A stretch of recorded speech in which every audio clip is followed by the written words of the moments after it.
They say a watch kettle never boils, but what do you do when the stupid thing just won't shut off?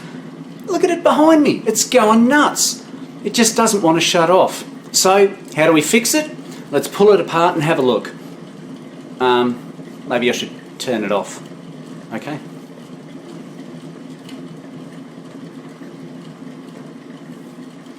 I think so.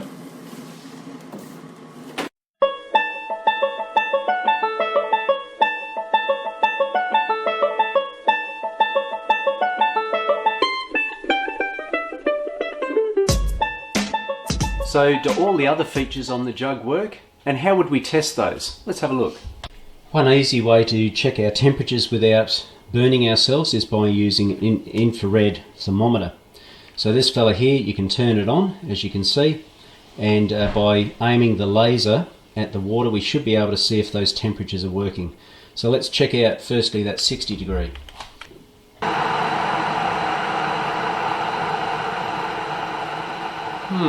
Well, that's interesting. It cut out at about 45 degrees, 46 degrees, so that's incorrect for a start. Let's try the 70.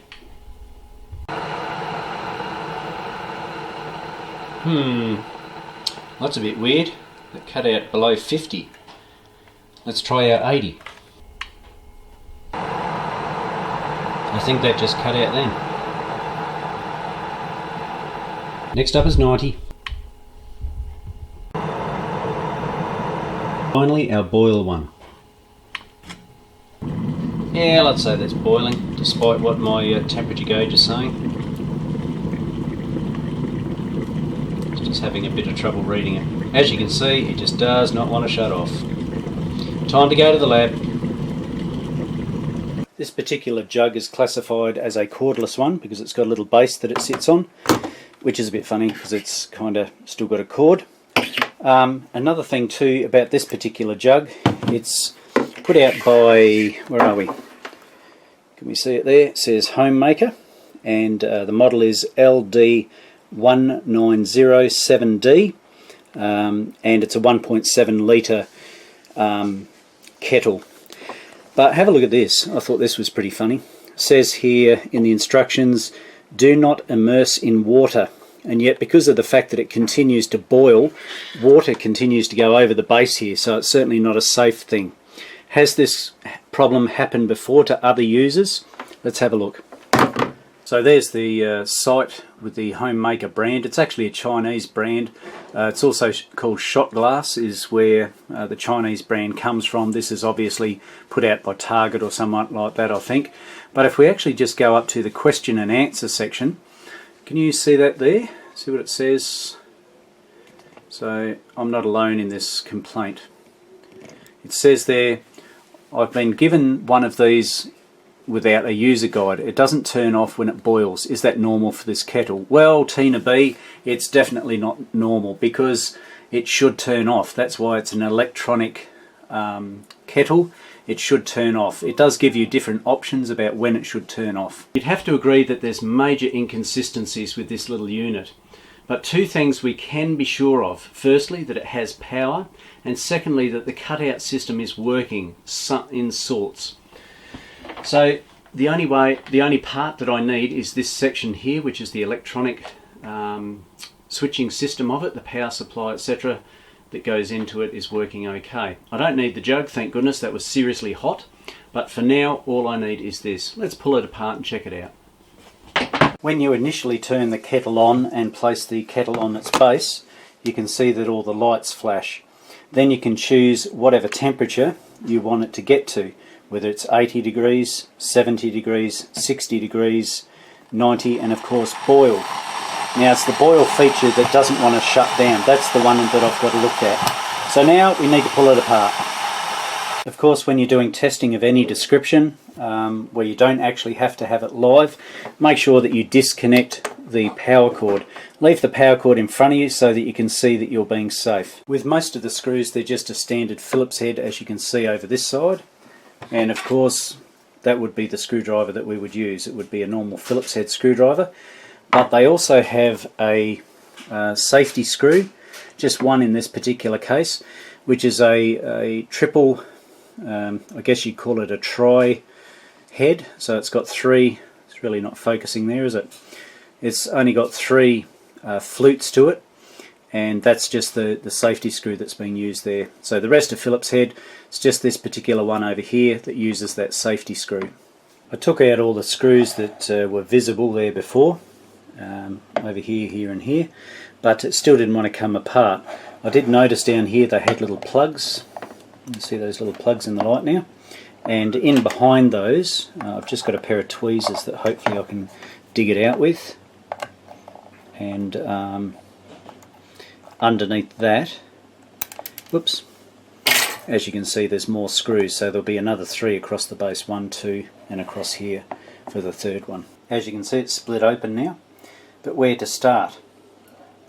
Is there any point in starting looking at the power supply?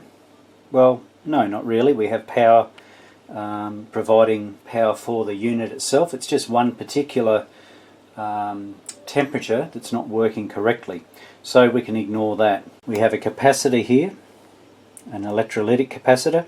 We have a series of resistors either side of a chip hidden behind this wiring. We have another chip over here and a flexible ribbon cable that goes around to the actual switches themselves. So things I need to check obviously are the resistors, make sure that they're all consistent with the specifications, and also the same with that little capacitor there, and then I can start examining the chips, etc. How this system works is they use NTC resistors, which is a negative temperature coefficient resistor, and they're all divided down into the individual temperatures, as you can see. The boil one's up here where I've got my pin in, and how that actually works, you know how a resistor normally works. You heat a resistor up and it increases the resistance, doesn't it? That's generally how it works. But these little fellas are a little bit different. They actually work in reverse, believe it or not. As soon as they start to heat up, the resistance actually drops.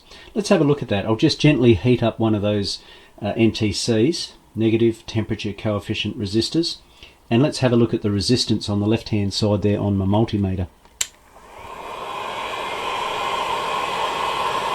See, it drops away straight away.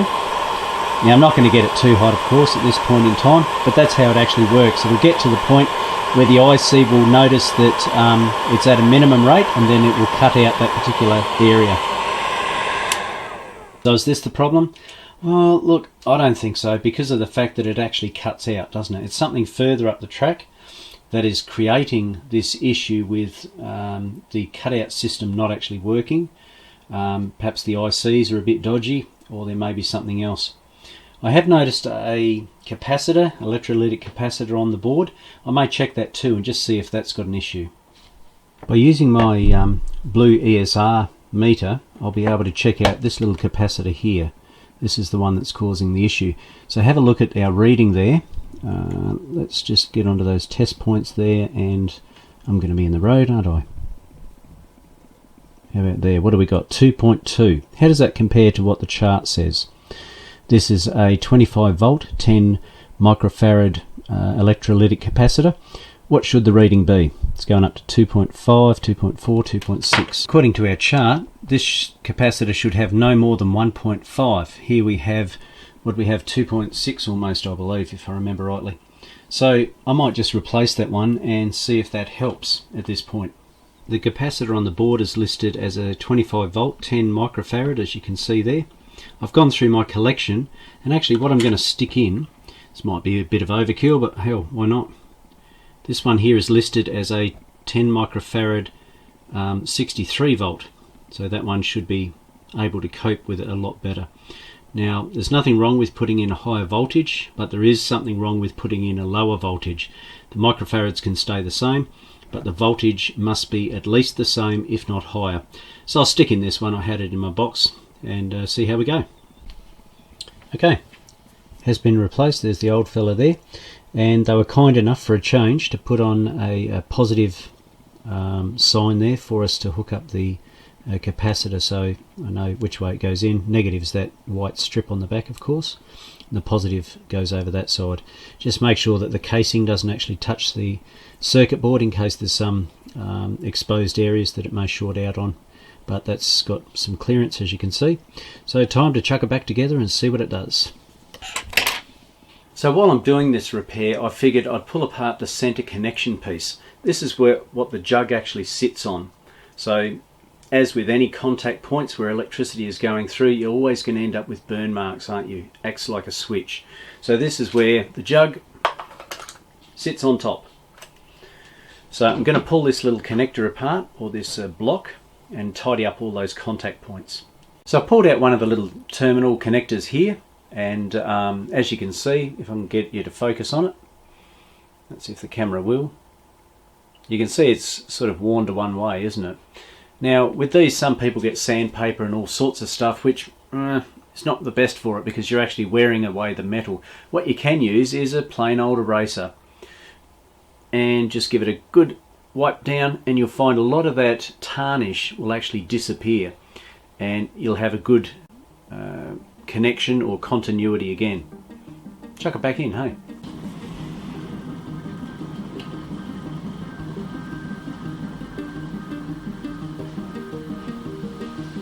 Did you see that?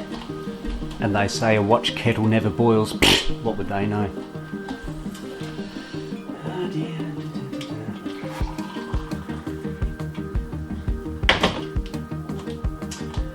Well, you'd have to agree it was probably just that little capacitor that had caused the problem, built up a high ESR or a high resistance, causing that problem.